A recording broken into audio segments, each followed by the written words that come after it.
स्वागत है आपका करंट अफेयर विद आकर्ष में। आज हम जानेंगे 17 जनवरी 2025 के करंट अफेयर और 17 जनवरी के इतिहास के बारे में। तो चलते हैं पहले क्वेश्चन पे। पहला क्वेश्चन है, केंद्रीय कैबिनेट ने कितने केंद्रीय वेतन आयोग को मंजूरी दी है? सही आंसर है ऑप्शन नंबर डी, 8वें। केंद्रीय कैबिनेट ने 8वें केंद्रीय वेतन आयोग को मंजूरी दी है, जो साल 2026 तक लागू होने की उम्मीद है।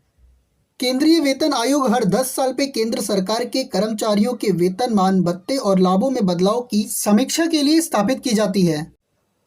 अगला क्वेश्चन है, सुप्रीम कोर्ट के नए जस्टिस के रूप में किसने शपथ ली? सही आंसर है ऑप्शन नंबर बी, जस्टिस के विनोद चंद्रन। मुख्य न्यायाधीश संजीव खन्ना ने जस्टिस के विनोद चंद्रन को सुप्रीम कोर्ट के नए जस्टिस के रूप में शपथ दिलाई। अगला क्वेश्चन है, भारत ब्रह्मोस सुपरसोनिक क्रूज मिसाइलों के निर्यात के लिए किस देश के साथ डील को अंतिम रूप से मंजूरी देने के करीब है? सही आंसर है option number C, Indonesia. Bharat BrahMos supersonic cruise मिसाइलों के निर्यात के लिए इंडोनेशिया के साथ डील को अंतिम रूप देने के करीब है। ये डील $450 मिलियन की होगी, जिसमें ब्रह्मोस की रेंज 290 किलोमीटर होगी। अगला क्वेश्चन है, हाल ही में इसरो द्वारा लॉन्च किए गए स्पेसडेक्स मिशन के तहत उपग्रहों को सफलतापूर्वक डॉक किया, ऐसा करने वाला भारत कौन सा देश है? सही आंसर है ऑप्शन नंबर बी, चौथा। हाल ही में इसरो ने स्पेसडेक्स मिशन के तहत सफलतापूर्वक उपग्रहों को डॉक किया, ऐसा करने वाला भारत चौथा देश बन गया है। भारत से पहले चीन, अमेरिका और रशिया के पास ये टेक्नोलॉजी थी। अगला क्वेश्चन है, भारत के उत्तरी सीमाओं पर युद्ध की तैयारी और परिचालन क्षमताओं को बढ़ाने के लिए भारतीय सेना किस अभ्यास का आयोजन कर रही है? सही आंसर है ऑप्शन नंबर सी, अभ्यास डेविल स्ट्राइक।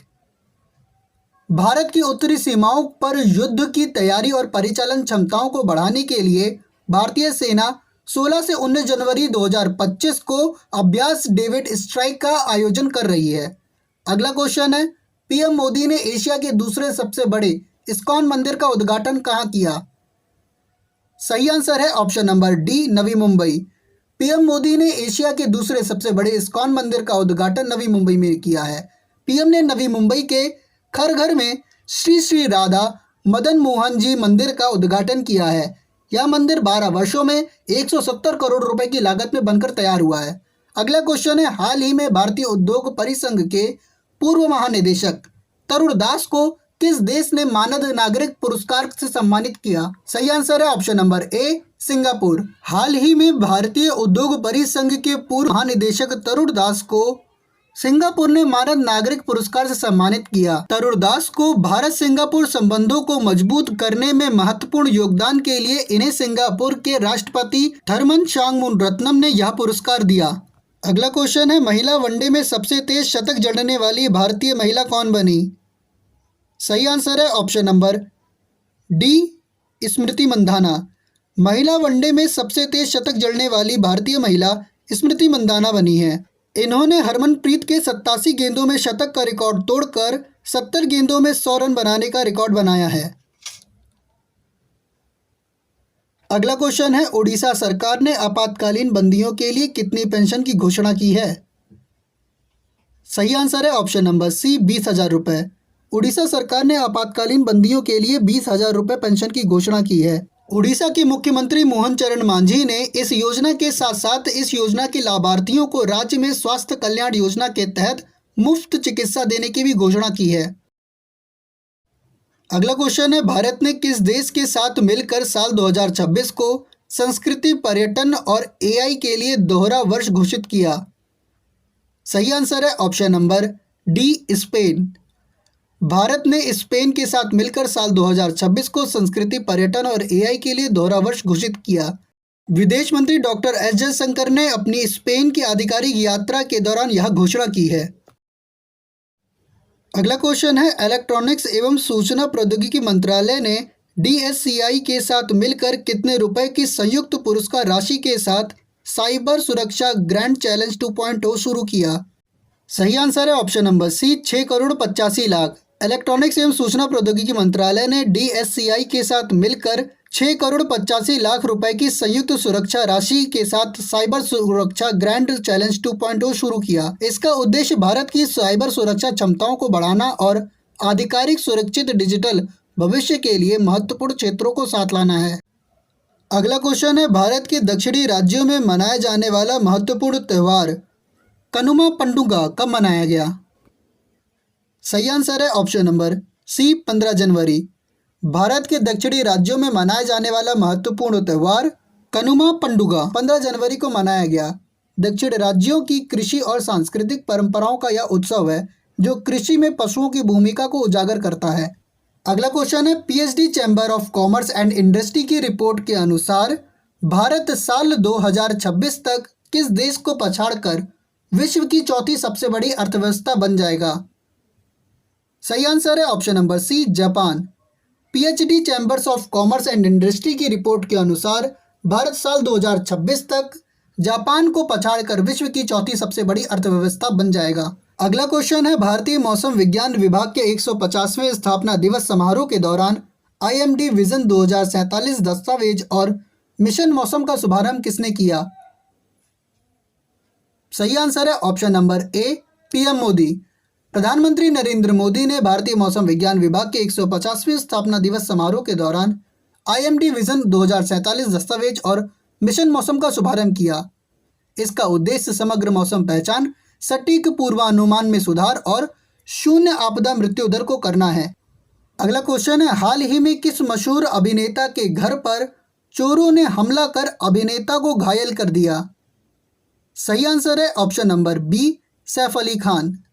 हाल ही में मशहूर अभिनेता सैफ अली खान पर चोरों ने हमला कर घायल कर दिया। चलिए चलते हैं 17 जनवरी के इतिहास की ओर। 1601 में मुगल बादशाह अकबर ने असीरगढ़ के अभेद किले में प्रवेश किया। 1923 में हिंदी साहित्यकार राघव राघव का जन्म हुआ। 1941 में सुभाष चंद्र बोस ब्रिटिश हुकूमत को गच्चा देकर कलकत्ता से जर्मनी के लिए रवाना हुए। 1946 में संयुक्त राष्ट्र सुरक्षा परिषद की पहली बैठक हुई।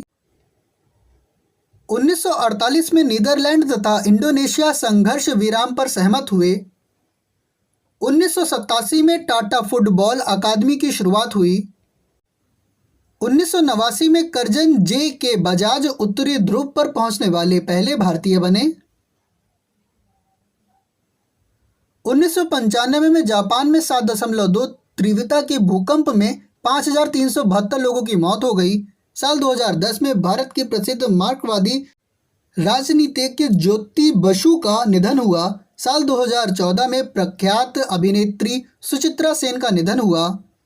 चलिए अब कल की करंट अफेयर का रिवीजन करेंगे। RBI ने 15 जनवरी 2025 को डिप्टी गवर्नर माइकल पात्रा के रिटायर होने के बाद किसे मौद्रिक नीति और आर्थिक अनुसंधान विभाग का प्रभार सौंपा? सही आंसर है option number B M Rajeshwar Rao. RBI ने M राजेश्वर राव को मौद्रिक नीति आर्थिक अनुसंधान विभाग का प्रभार सौंपा है। इसके साथ साथ RBI ने इन्हें आर्थिक और नीतिक अनुसंधान विभाग, सांख्यिकी और सूचना प्रबंधन विभाग और अंतर्राष्ट्रीय विभाग भी सौंपा है।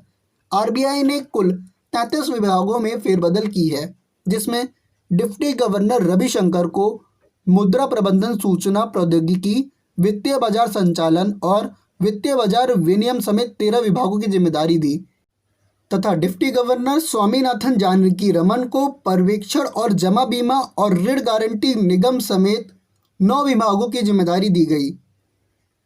अगला क्वेश्चन है, इकोनॉमिक्स एक्सप्लोसिव लिमिटेड ने किस माइक्रो मिसाइल सिस्टम को विकसित किया? सही आंसर है option number B Bhargavastra. Economics explosive limited ने भार्गवास्त्र माइक्रो मिसाइल सिस्टम को विकसित किया है। ये झुंड में आने वाले ड्रोन का मुकाबला करने के लिए डिजाइन किया गया है। इस मिसाइल सिस्टम का नाम उस अस्त्र के नाम पर रखा गया है जो पौराणिक मान्यताओं के अनुसार सिर्फ भगवान परशुराम और कर्ण के पास था। अगला क्वेश्चन है, लर्सन एंड ट्रूबो ने भारतीय नौसेना के लिए कौन सा बहुउद्देशीय पोत लॉन्च किया? सही आंसर है ऑप्शन नंबर डी INS उत्कर्ष। एल&टी ने भारतीय नौसेना के लिए बहुउद्देशीय पोत आईएनएस उत्कर्ष को लॉन्च किया है। इसकी लंबाई 106 मीटर है और गति 15 नॉट्स की है। इसकी लॉन्चिंग एल&टी शिपयार्ड से कट्टुपल्ली चेन्नई से की गई थी।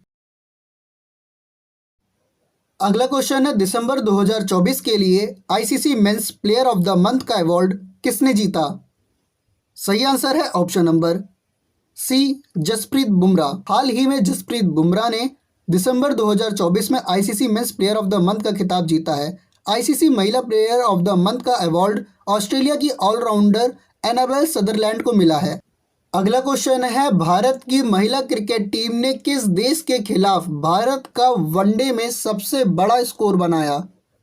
सही आंसर है ऑप्शन नंबर सी, आयरलैंड। भारत की महिला क्रिकेट टीम ने आयरलैंड के खिलाफ भारत का सबसे बड़ा वनडे स्कोर बनाया है। भारत ने तीसरे वनडे में 50 ओवर में 5 विकेट खोकर 435 रन बनाए हैं। अगला क्वेश्चन है, जर्मनी के फ्रैंकफर्ट में हेम टेक्सटाइल 2025 में भारतीय मंडप का उद्घाटन किसने किया? सही आंसर है option number C, Giriraj Singh. केंद्रीय कपड़ा मंत्री गिरिराज सिंह ने जर्मनी के फ्रैंकफर्ट में हेम टेक्सटाइल 2025 में भारतीय मंडप का उद्घाटन किया है। अगला क्वेश्चन है, केंद्र सरकार ने 56 वाटरशेड विकास परियोजनाओं के लिए कितने करोड़ रुपए को मंजूर किए? सही आंसर है ऑप्शन नंबर ए, 700 करोड़। केंद्र सरकार ने 56 वाटरशेड विकास परियोजनाओं के लिए 700 करोड़ रुपए को मंजूर किए हैं। ग्रामीण विकास मंत्रालय ने प्रधानमंत्री कृषि सिंचाई योजना के तहत इस परियोजना को मंजूरी दी है। इस परियोजना का उद्देश्य कृषि उत्पादन को बढ़ाना, भूमि क्षरण को रोकना और जलवायु सहनशीलता को मजबूत करना है। इस पहल को 10 राज्यों में लागू किया जाएगा। ये राज्य हैं राजस्थान, मध्य प्रदेश, कर्नाटक, उड़ीसा, तमिलनाडु, असम, नागालैंड, हिमाचल प्रदेश, उत्तराखंड और सिक्किम। अगला क्वेश्चन है, हाल ही में किस केंद्रीय मंत्री ने काशी तमिल संगम फेज 3 के लिए पंजीकरण पोर्टल लॉन्च किया? सही आंसर है option number D, Dharmendra Pradhan. केंद्रीय शिक्षा मंत्री धर्मेंद्र प्रधान ने काशी तमिल संगम फेज 3 के लिए पंजीकरण पोर्टल लॉन्च किया। इसका आयोजन 15 फरवरी 2025 से 24 फरवरी 2025 तक किया जाएगा। अगला क्वेश्चन है, हाल ही में गान नगई 2025 उत्सव का आयोजन किस राज्य में किया जा रहा है? सही आंसर है ऑप्शन नंबर सी, मणिपुर। हाल ही में गान नगई 2025 उत्सव का आयोजन मणिपुर में किया जा रहा है। ये उत्सव जेलियांगरोंग समुदाय का सबसे बड़ा सांस्कृतिक और धार्मिक फसल कटाई के बाद का उत्सव है। अगला क्वेश्चन है, भारत का शुद्ध प्रत्यक्ष कर संग्रह चालू वित्तीय वर्ष में 16% बढ़कर कितने रुपया हो गया? सही आंसर है option number D, 16,90,000 crore. Bharat का शुद्ध प्रत्यक्ष कर संग्रह वित्तीय वर्ष में 16% बढ़कर 16,90,000 करोड़ रुपए हो गया। अगला क्वेश्चन है, हाल ही में किस देश ने भारत के कुडनकुलम रिएक्टर 6 के लिए परमाणु रिएक्टर पोत भेजा है? सही आंसर है ऑप्शन नंबर सी, रूस। हाल ही में रूस ने भारत के कुडनकुलम रिएक्टर 6 के लिए परमाणु रिएक्टर पोत भेजा है।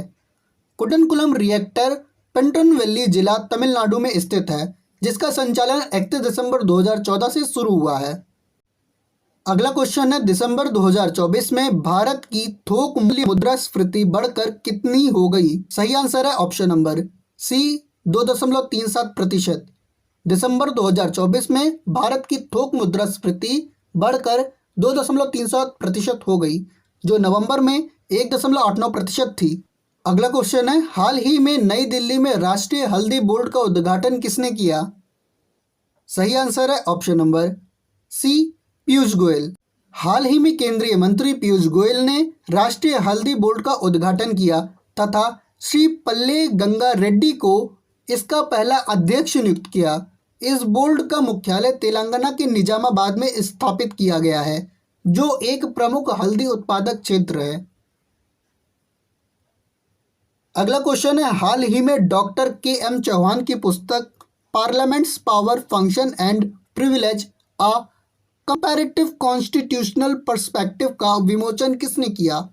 सही आंसर है ऑप्शन नंबर ए, उपराष्ट्रपति जगदीप धनखड़। उपराष्ट्रपति जगदीप धनखड़ ने parliaments power function and privilege a comparative constitutional perspective का विमोचन किया है। अगला क्वेश्चन है, CRISIL इंटेलिजेंस रिपोर्ट में भारत का सकल घरेलू उत्पाद यानी GDP फाइनेंशियल ईयर 2025 में कितने प्रतिशत तक सुधरने का अनुमान लगाया गया है? सही आंसर है option number B 6.7%। CRISIL intelligence report में भारत का सकल घरेलू उत्पाद फाइनेंशियल ईयर 2025 में 6.7% तक सुधरने का अनुमान लगाया। CRISIL भारतीय क्रेडिट रेटिंग एजेंसी है जिसकी स्थापना 1987 में की गई थी, जिसका मुख्यालय मुंबई में है और इसकी पेरेंट्स कंपनी S&P ग्लोबल है।